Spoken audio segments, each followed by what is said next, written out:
Okay, so balik tayo ulit sa taas, ano?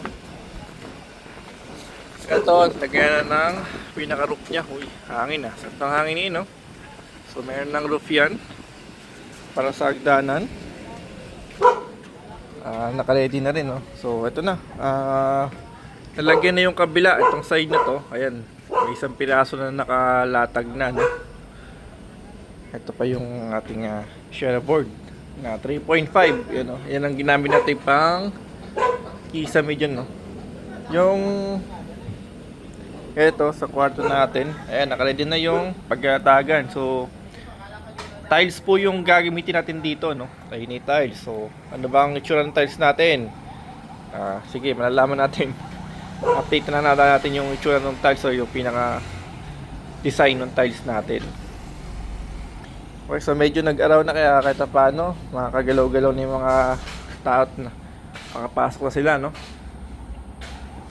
So by tomorrow, ito na ang i-in ang kisame natin para makapaglagay na rin tayo ng yung ating rock wool.